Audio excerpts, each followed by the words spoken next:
तुलना। अरे प्रीति, ये कोना साफ नहीं किया क्या? यहाँ मिट्टी मिट्टी सी हो रही है। कमला देवी ने कड़क आवाज में अपनी बहू से कहा। प्रीति ने आटे के सने हाथ लिए हड़बड़ाते हुए बाहर आकर कहा, मैं रोटी बना के साफ करती हूँ। कमला देवी मोबाइल चलाते हुए बोली, किशोरी बहू की बहू विधि पूरा घर चमका के रखती है। उसका घर शीशे की तरह चमकता है। प्रीति बिना कुछ बोले रोटियां बनाने लगी। दोपहर को प्रीति के ससुर जी खाना खाने आए। प्रीति खाना देने लगी पर पानी देना भूल गई। सामने ही सासू माँ बैठी थी। ससुर जी ने बोला, पानी दो। सासू माँ ने तपाक से बोला, प्रीति, खाने के साथ पानी भी दिया करो। चाचा जी की बहू खाने से पहले पानी देती है। प्रीति ने बोला, जी मम्मी जी, आगे से ध्यान रखूंगी।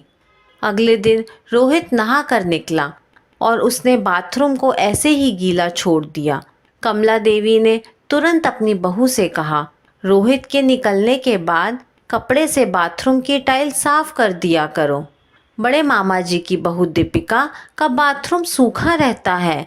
गीले बाथरूम से राहु खराब हो जाता है। प्रीति ने बोला, मम्मी जी, अभी तो रोहित जी का टिफ़िन तैयार कर रही हूँ, इसके बाद साफ कर दूंगी। रोहित के चले जाने के बाद कमला देवी और प्रीति बैठ के बातें कर रहे थे। तभी बातों बातों में कमला देवी ने बोला, अशोक मौसा जी की बहू पूरे घर का ख्याल रखती है, पूरे घर को संभाल लिया है। मौसी जी आराम से घूमती हैं, कोई टेंशन नहीं है। प्रीति बोली, आरती भाभी की शादी को 15 साल हो गए हैं। आप भी पापा जी के साथ पास वाले पार्क में चली जाया कीजिए।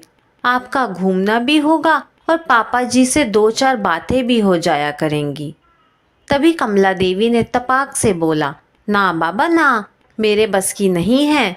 मेरे घुटनों में दर्द रहता है और बच्चे वहाँ क्रिकेट खेलने आते हैं। अगर घुटने में गेंद लग गई और बिस्तर पकड़ लिया तो फिर मेरी सेवा कौन करेगा? मेरी किस्मत बहन जैसी थोड़ी ना है। 2 दिन बाद प्रीति को अपने सूट सिलवाने के लिए टेलर के पास जाना था। उसने अपनी सासू माँ से टेलर वाले के पास जाने की बात कही। कमला देवी ने तपाक से बोला, अरे सामने वाले की बहू तो खुद अपने हाथ से ब्लाउज और सूट सिलती है। अपने हाथ से कितना भी डिज़ाइन बना लो और कभी भी बनाकर पहन लो। प्रीति ने बोला, मम्मी जी, सूट तो मैं भी सिल लेती हूँ, पर यह कपड़ा थोड़ा रेशमी है और रेशम के कपड़े की फिटिंग जल्दी से ही नहीं आती है, बहुत सरकता है, इसलिए मैं टेलर से सिलवाना चाहती हूँ। और मेरे पास अभी टाइम भी नहीं है, दिवाली होकर गई है और चचेरे भाई की शादी है। कमला देवी ने तुरंत बात पलटते हुए बोला, नहीं, मैं तो बता रही हूँ कि अगर सिलाई आती है तो अपने घर में ही कपड़ा सिल के आदमी पहन सकता है। प्रीति चुपचाप सुनकर चली गई। कुछ दिन बाद कमला देवी की सहेली घर पर आई। दोनों सहेलियां आपस में खूब हंस हंस के बात कर रही थीं और अपने बचपन की बातें, जवानी की यादें और बुढ़ापे के किस्से सुना रही थीं।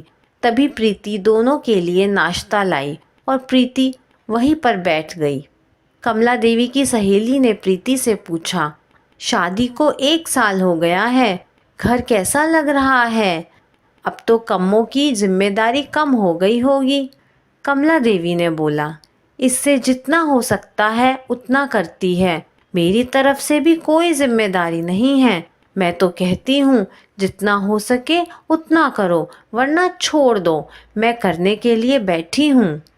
प्रीति ये सुन अपनी सासू माँ का मुंह ताकती रह गई। कमला देवी की सहेली के जाने के बाद सासू माँ बोली, इसकी दोनों बहुएं बहुत ही लायक हैं, बहुत ही समझदार हैं। पूरे घर की जिम्मेदारी अपने सर पर ले ली है और इसे पूरी जिम्मेदारी से मुक्त कर दिया है। हाथ में बैठे बैठे खाना देती हैं, पानी देती हैं और देखने में भी बहुत सुंदर हैं। सर्वगुण संपन्न घर की हैं, पर घमंड जरा सा भी नहीं है। खाना भी खुद बनाती हैं, कपड़े भी खुद धोती हैं और सास ससुर को हाथों हाथ सामान देती हैं। प्रीति की अब सहनशक्ति खत्म हो गई थी। वह बोली, मम्मी जी, सबकी बहू सर्वगुण संपन्न है। आप हमेशा कहती हैं कि उसकी बहू यह करती है, इसकी बहू यह करती है, मौसी की बहू यह करती है, चाचा जी की बहू वो करती है, पर आपकी बहू क्या करती है? आपने कभी वह देखने की कोशिश की है? सिर्फ आपकी बहू कुछ नहीं करती है।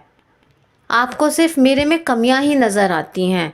मैं आपकी अपनी माँ की तरह सेवा करती हूँ, पर आपने कभी मुझे बेटी के रूप में नहीं देखा। मम्मी जी, आप मुझे बेटी ना सही, कम से कम मुझे बहू के रूप में तो देखिए। मैं क्या करती हूँ, कितना करती हूँ, यह भी तो देखिए। मम्मी जी, दूर के ढोल सुहाने होते हैं, सब में कमियां होती हैं। मैंने आपकी और चाची जी की फ़ोन पर बात सुनी थी। वह अपनी बहू की कितनी बुराई कर रही थी। इस घर में आए हुए मुझे 1 साल ही तो हुआ है। धीरे धीरे एडजस्ट कर रही हूँ, सीख रही हूँ। कमला देवी अवाक होकर सब सुन रही थीं। दोस्तों, मैं यहाँ सास को नीचा या बहू को ऊंचा नहीं दिखा रही हूँ। हमारे समाज में बहुओं की तुलना हमेशा रिश्तेदार की बहुओं से की जाती है, जो कि सही नहीं है। हर घर के अलग अलग नियम होते हैं। अपने घर की बहू को घर के रीति रिवाज बताइए, पर उसकी तुलना किसी और के घर की बहू से ना करें, क्योंकि आपकी बहू आपकी ही रहेगी। ये कहानी आपको कैसी लगी मुझे कमेंट करके ज़रूर बताइए। कहानी पसंद आई हो तो लाइक, शेयर और चैनल को सब्सक्राइब करना ना भूलें। कहानी सुनने के लिए आपका बहुत बहुत धन्यवाद।